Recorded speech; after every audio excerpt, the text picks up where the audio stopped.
Welcome to the Financial Coaches Podcast, where we talk about how to build your practice from startup to scale up while being the kind of coach your clients crave. Finally, a podcast for financial coaches. Here are your hosts, Maria Casillas and Cody Sizemore. All right. Well, welcome to the Financial Coaches Podcast, and we are just so excited to get this off the ground, get it running, and just kind of unpack what this show is all about for you, the listeners, as well as even for us, the hosts as well. We have a lot to cover. So, Maria, you want to add anything to that?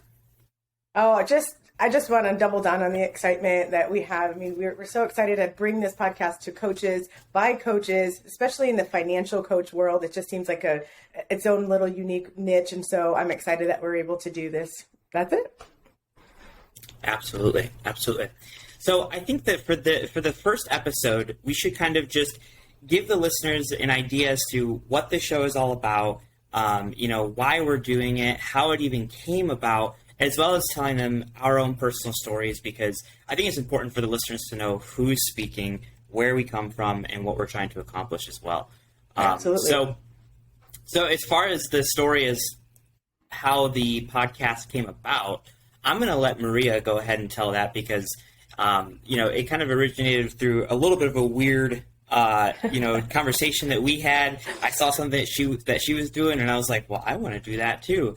And then it just snowballed into this podcast. So, Maria, if you want to just share how all that happened, that'd be great. Yeah, well, it's actually a really good testimony for collaboration. And the reason I say that is because about a year ago, I didn't even know who Cody Sizemore was. And he came into our world through another collaboration that I had with some other financial coaches. And, Cody, you've just always been a real gem in our community, someone who's willing to just step up and do something. Anything that we say, you're like, okay, you do it. And so I love that about you. And I think that because I was talking to you, it made it very easy for me to have this story unravel. So in a nutshell, I am also a podcaster on a different podcast.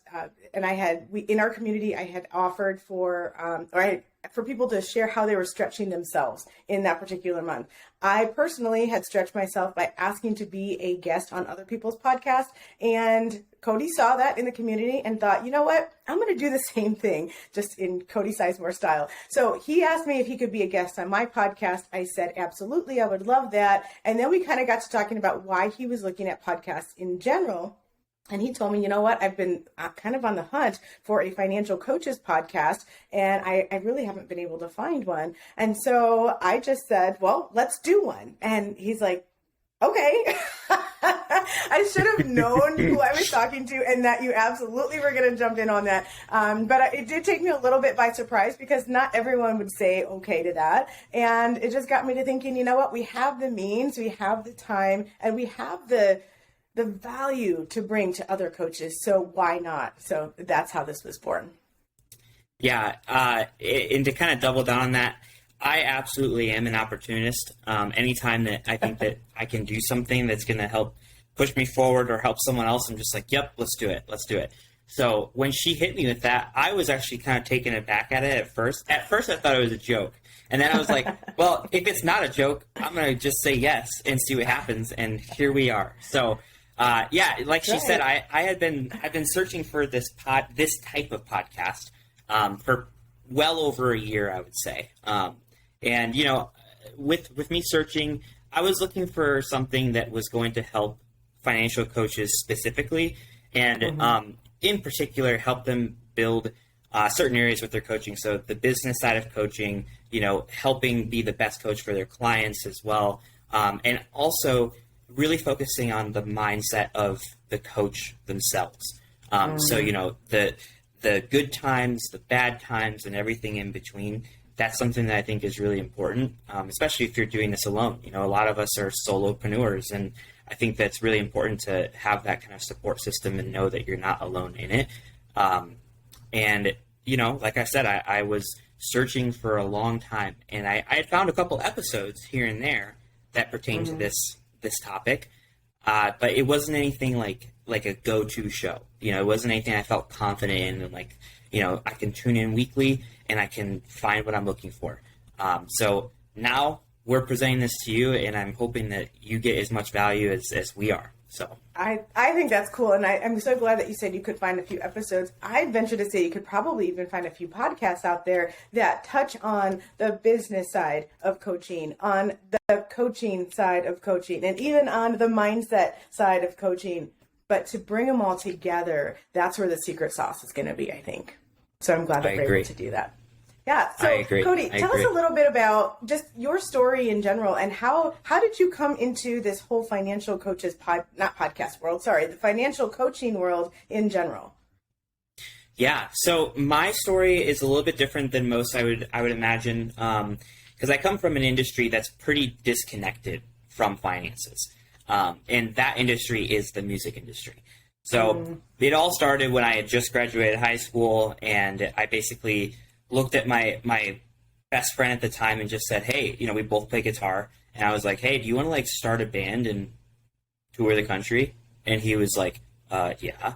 So that's what we did. I'm sensing some patterns in your life, Cody. Yeah. But I guess we need to be careful when we say, hey, do you wanna? Right. If you want to do it, you just do it. That's how it goes. Right. So I'm sorry. I didn't mean to interrupt you. Go ahead. Oh, you're good. Yeah, so that's what we did. And, I started this band with my buddy, and we got all the members together. We started writing some music and started playing some shows in our local venue. And we did that a couple times. And, the first show we had, 40 or 50 people show up. And then the next show we had 100 people. And the next show we had 150. And, it kind of just kept growing and growing. And eventually it got to a point to where we were selling out our local venue. And at that point I was like, cool. We just sold our local venue. Not every local band does that, so that's cool. How do we keep going? And the next step was then to branch out and to start touring. So we started doing that, and we bought a van, we bought a trailer, and we packed all the guys into the van and hit the road. And we're from Ohio, so we traveled all across the country. We went to Washington, we went to California, to Florida, New York. And everywhere in between. And we did that for probably 5 to 6 years, something like that. Wow. And, you can imagine for a kid who's between the ages of 19 to 23 or somewhere in there, I think that's how long I was doing it for. It was super exciting. It was one of the best times of my entire life. You were quote unquote living the dream, right? But, what I can say that with this, as an amazing period of my life that was, there was definitely some trials that came with it too, and some struggles. And for me, it was never the struggle of making music. It was never the struggle of traveling. It was never the struggle of doing anything music related. But what made all of the music be a struggle was my own personal finances. I had debt. I had 5 figures worth of debt. I had no savings. I was spending everything I made, when I was home. So then when I went out on the road, I just kind of winged it. And, eventually it led to me living off of $3 a day when I was on the road. Not like an hour, it was a right. day, right? So, wow. Yeah, that was tough. And, that $3, it covered, we covered gas, and then everything else was kind of split up. And, I was able to get a 59-cent banana and an 89-cent, can of Chef Boyardee ravioli or whatever it was. And I would just eat that straight out of the can with a spoon, cold, It was great. I especially like the states that were warm, though. So, Maria, you're from Arizona. Like my state. Yes. Where you could drive through Arizona and have warmed up Chef Boyardee for the day. Yes. So wow. little bit of a tour hack in case there's anyone's listening who's in a traveling band. You just stick that can of ravioli in the dash, let it sit there for an hour, and then bam, it's like you just cooked it. It's great. So now, where did you stay for the hour when you and not really for that hour, but just out of curiosity? So if it was so hot in those states that it could cook your actual can of Chef Boyardee, yeah. I mean, wasn't it also cooking you in that hour, or were you just? Oh yeah. Where would you go in between? We would literally just chill in the van in the shade We'd have the doors wide open with some like portable fans running, and we would just like, we had bean bags and stuff like that, and we would just sweat comfortably is what I would call it.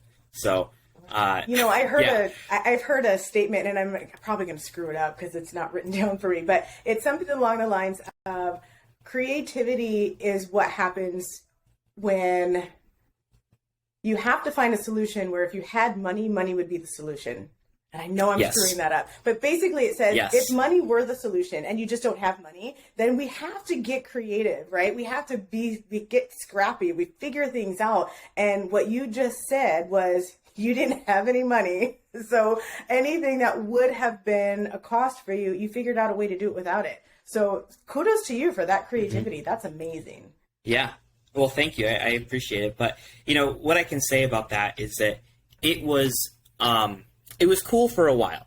But, if you start touring for 6 months out of the year and you're living off of $3 a day off 6 months out of the year, it can get very, very wearing on you, like big time. And that's ultimately what led to the stop of my band. And it was unfortunate because, we were touring a lot and, we weren't making a ton of money, but we had a following and things were going good. And, we had just got done recording with a platinum record producer in New York, and things were looking up from there too. And, it just got to a point where we just looked at each other and we said, hey, like, we just can't do this anymore. And, so I had to stop. And that was a really big blow to me, mentally, emotionally. It really sucked. And, that was when I made the decision when I got home. I said, listen, I am not going to let money dictate my life anymore. So I got myself into a course and I figured out how to handle my money. And I quickly fell in love with that because it totally transformed my life. So of course I was like, well, I want to share this with my friends and my family and my community. So I started leading that course as well for the community around me. And I just did it for free because I just loved to help people. And then it eventually turned into such a passion that was actually, now it's more than music, which I never thought would ever happen. So I started the coaching practice and I've been doing that for the last year and a half or so. And it's been awesome. I've been able to make an impact with people, help people. And now I do coaching full time, and it's just been a huge blessing. And, my whole backstory is the reason why I coach. It's the entire reason. And it really boils down to this. The reason why I coach is because I do not want money to be the limiting factor on a person's dreams, their potential, their calling, whatever you want to call it. We were all put here on earth for a reason. And if money is standing in the way, I just think that that's really wrong. I really do think it is. So I want to help people be able, I want to help people to, be the person that they're supposed to be and contribute the way they're supposed to. So, yeah, very cool. Well, I'm so glad that story brought you to here. And honestly, I mean, if one of the biggest things that we want to help people through is the ups and downs of what it looks like on the mental side of coaching in general. Now you can say that you've experienced that in a different capacity. And I think that is so important because even though you've only been coaching for a year and a half, and I'm guessing that you've probably experienced a few ups and downs just in that year and a half. Yeah, for sure. But you can look back on your other stories as well and draw insight from that with regard to the ups and downs that you experience and how to be scrappy and how to get through those difficult moments. Mm-hmm. Yeah, absolutely. It's one of those things to where it's like, I always think about the word failure, and I personally love failure because I don't just take the failure and just be like, oh, I failed. It's one of those things where it's like, cool, you failed, but what did you learn from this? And how can you take that lesson and apply it towards your next thing? And, I've failed several times in my life, and I think that it's important to fail and to try to do something. So that when you eventually do find the thing that is like your bread and butter, it's the thing that you're meant to do, that you can take all those past trials and all those lessons and apply it forward. And I just think that that's really important. Yeah, exactly. Right? Exactly. Yeah. Yeah, Yep. huge lesson, and I absolutely love that. So glad that you're here. Absolutely. Thank you.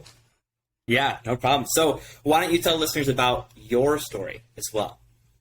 Well, it's not as sexy as your story, but I will gladly share it because, like you, my past is what brought me to my present, right? So all the way back when I was 12 years old, I was in 8th grade, and one of our classmates decided that life was so difficult for him that he had to take his own life. And I remember just being absolutely shocked. He was maybe 13 because I was in 8th grade. I was a young kid. Like in the class, I was one of the younger ones. So he might have been 13, but still, I was like, to think that someone at that age thought that it was just so hopeless that they had to actually shoot himself. That was tragic. Yeah. And so I'm going to turn that off. Sorry about that. That was so tragic for me. And it just ignited something in my heart and in my soul that said, you are here to help people. So even at that young age, I knew nothing about what that really meant. I just knew that I was there to help people. And that a lot of that happened because they had like all of the, like the counseling sessions and stuff for the kids who had kind of walked through this. They were trying to help us process all this. And so the whole idea of psychology was sparked in me at that time. So fast forward to in high school, I started taking some psychology classes, and then in college, I decided to go ahead and major in psychology. And then when I decided to go and get my master's degree, I honed in on substance abuse and mental health. So that was one of the key areas that I was going to apply all of my counseling skills to. And that's only important because after about 5 years in that industry and the amazing lessons that I learned from doing that, I was then married with 2 children. I'm thinking because I have 4 now, but at the time there were 2 children, and we had gotten ourselves into about $93,000 worth of debt. Some of it was student loan, most of it was not. I think there was about $40,000 of credit card debt, and so it was different kinds of debt. And we had gotten to the point where we had to choose if we were going to actually take care of that and change some of our habits, or if we were going to just dissolve the marriage, because it wasn't going to work both ways. And we did choose to stay married, and we said, let's figure out, 19 years later, here we are. But we decided that we could have gone the easier route. And I say easy, not because bankruptcy is easy, because it's certainly not. But I knew based on all of my past that if we just did that, it would just be like, I don't know, erasing something, and then it would just it would be like the invisible ink, right? Like you go ahead and erase it, or the erasable one, and then it just comes back anyway. You can still see it because we wouldn't have changed our behavior. And so we said, no, we're going to go ahead and make these changes. We did a lot of the same programming that you talked about, I'm sure, where we just we just tackled debt and we got rid of it. And we had about $130,000 turnaround in 3.5 years, and we were making about the average, like $60,000 a year or something like that, and having 2 kids, right? So it sounds like it was this amazing accomplishment. In fact, I was listening to a radio show, probably one that you also know, and they would call in and they would do this debt-free scream. Are you familiar with what I'm speaking about? Okay. Yep. So I remember driving in my car, I would turn the radio on and I would listen to these debt-free screams. And Cody, when I tell you that I had literal goosebumps, I'm not kidding. I don't know if it's because I'm empathetic or if it's because I was just so excited, but people would call in and I would feel their story. And I'd be so excited for them, and I'd be so excited for us. I'm like, we are on this journey. We've got this. Would you believe that when we got there, I didn't have one goosebump? I mean, I was excited to say, hey, we did this, but nothing, I felt more for them than I did for us. And that, I didn't understand it at the time, and I grappled with it. I'm like, why is this going on? And like you, I had friends and I had family who say, hey, can you help me with this? Can you do this? And so I decided, well, why not? I mean, what else do I have to do? I'm just a mom, and I wasn't working at the time because I had decided to stay home, and I've always missed being out with people. So I thought this would be a really good connection. And besides, it's behavior change. So is all of the addiction and mental health stuff, right? So I can use that information and do it here. The problem was I was using a prescribed plan that was not my own. And so when I was out there helping people, there was still something at my gut level that didn't feel authentic. And so I grappled with that for about 2.5 years in the beginnings of my coaching business. So even a year past where you are right now. And when I really stopped to take a look at it, I call it my existential crisis.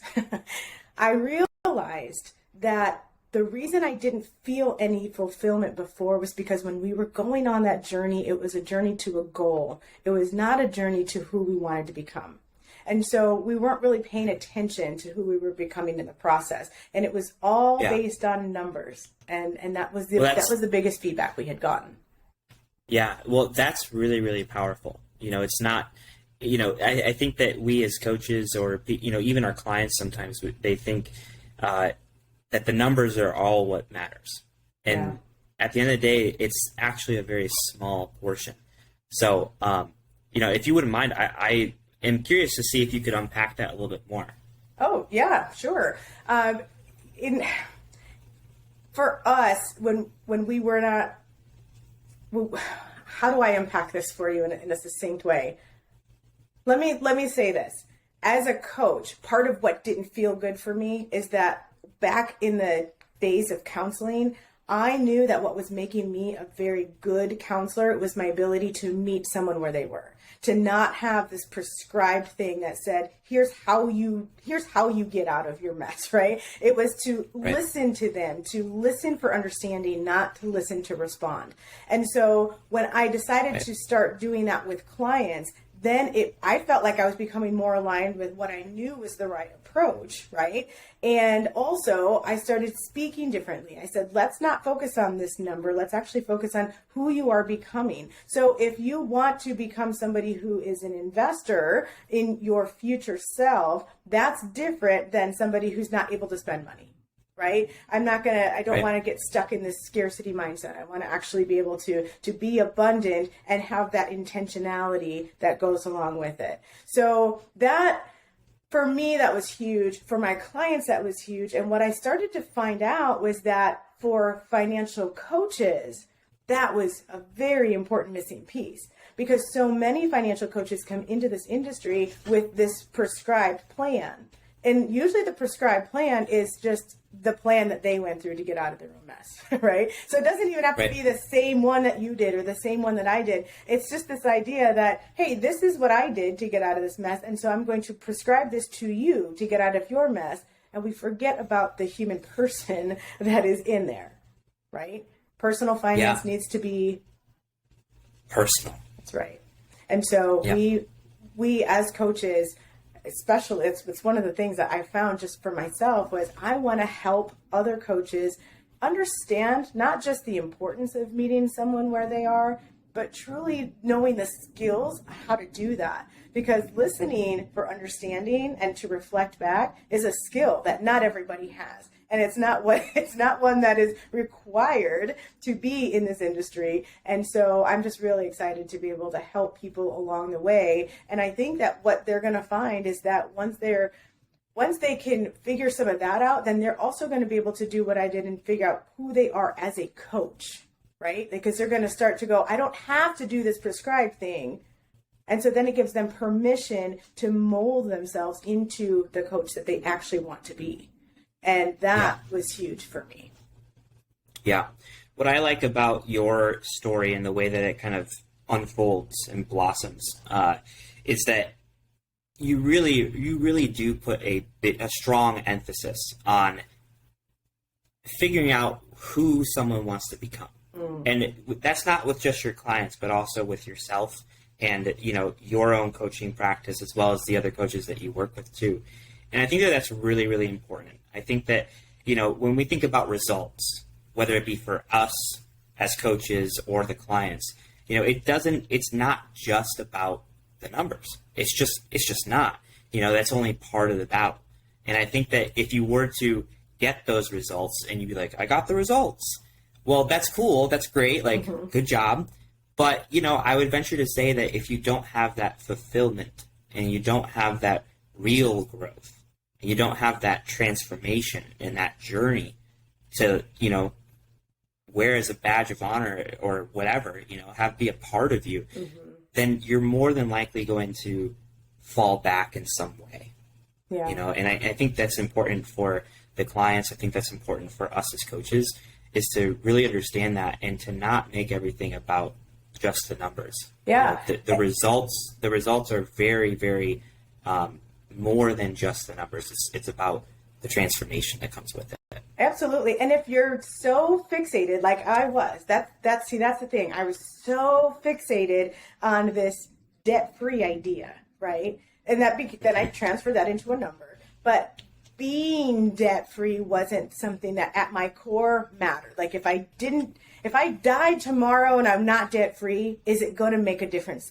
For me, it wasn't. Like that wasn't something that I said I'm meant to be debt-free, right? Do you see what I'm saying? But if I say, that I was meant to be a giver, then I want to make sure that I am giving, not just monetarily, but of my time, of my talent, all of that. So there's something that's actually I can grasp onto. What I was going to say though, Cody, is that if I'm so fixated on the end result, I don't really take time to be in the moment. Yeah. And I think that is really what the problem was. And I know that that's something that I personally have had to work on a lot. It goes back to even, I told you that I went through high school and college and master's.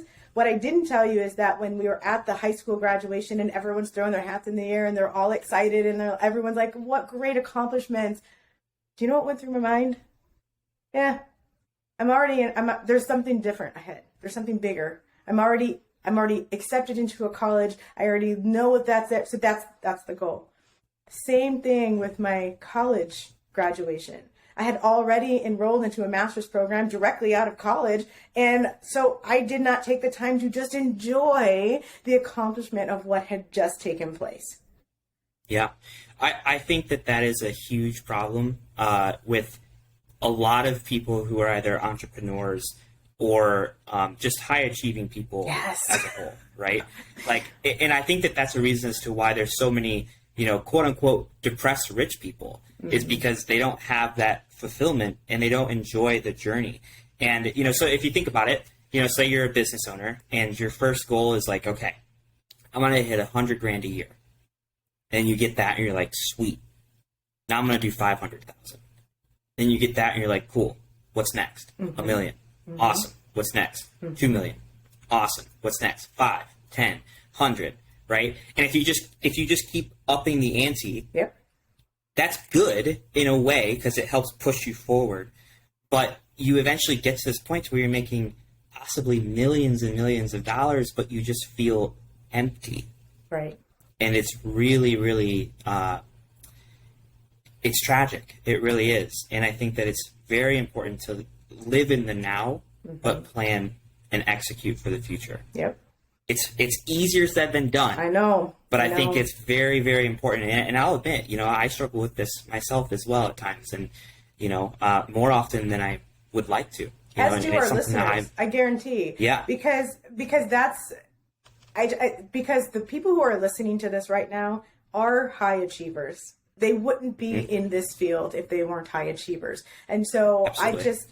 If they don't struggle with it now, it's because they are aware of it and they've been working on it. I really believe that because at some point in our lives, if we are that high achiever, like you said, we are like always looking for that next thing. And so it has taken some real internal work for me to just slow the heck down and say, what am I learning right now? Who am I becoming right now in this moment? Because if I don't have a moment tomorrow, if my life is cut short, did I do the things that I was meant to do in this moment? Did I learn the lessons that I was meant to learn in this moment? Did I help the people that I was meant to help in this moment? And for me, that's way more important than a specific number or a specific label of, being debt free, for example. And so I hope that the listeners resonate with that because I think that that's a lot of what we're going to be talking about during the course of this entire podcast is, not we definitely are going to touch on a lot of the how to grow your business, how to scale your business, right? We're going from startup to scale up. That's exciting stuff, and it's measurable. And that's why it's so important for us to do that, because we need to have something to measure something by. All I do is ask people to not just use a number to measure your ROI or to measure your success, to measure your progress. I really encourage people to take a look at what are they actually wanting to do, who are they actually wanting to become, and use that as the measuring stick. I agree. So powerful. So, alrighty. Well, that concludes episode 1 of the Financial Coaches Podcast, and we just wanted to say thank you for listening. And we're very excited to kick off the next episodes as well. And just a couple things I want to run past everyone. Make sure that you subscribe to the show. It's totally free. It's just a good way to stay in the loop and see when new episodes are posted. And if you wouldn't mind also leaving a rating and possibly even sharing the show if you got value from it, that would help us a ton as well. We're a brand new show, and all the love and support would be super appreciated. Furthermore, we also have a fantastic Facebook group with like-minded coaches. So if you want to join that is also free. You can hop in the conversation there, ask questions, help other coaches too if it's something that you feel strongly about. And that Facebook group is called New Money Habits Coaches. Mm-hmm. So go ahead and hop in there. And last but not least, make sure to tune in next week. And we are excited to move on to episode 2 and beyond. The only thing I'm going to add to that, Cody, if I may, is what we didn't tell our listeners yet is that we are going to be, throughout this podcast, accepting questions from our listeners. And so I want to make sure that you guys know that we want this podcast to be something that is for you from us, right? So we want to answer the questions that you have, not just the ones that we think you have. So please do feel free to send us those questions. Cody, I'm going to actually have you tell them where to send that to. Sure. So all questions can be submitted to podcast@newmoneyhabits.com. Fantastic. Thank you. You guys tune in next week. We'll see you then. Bye-bye. Thank you for listening to the Financial Coaches Podcast, brought to you by New Money Habits and Sizemore Financial Coaching. Submit your questions to our host by emailing podcast@newmoneyhabits.com. Be sure to subscribe to be notified of future episodes and join our growing group of like-minded coaches on Facebook. And until next time, happy coaching. Music provided by Summer School.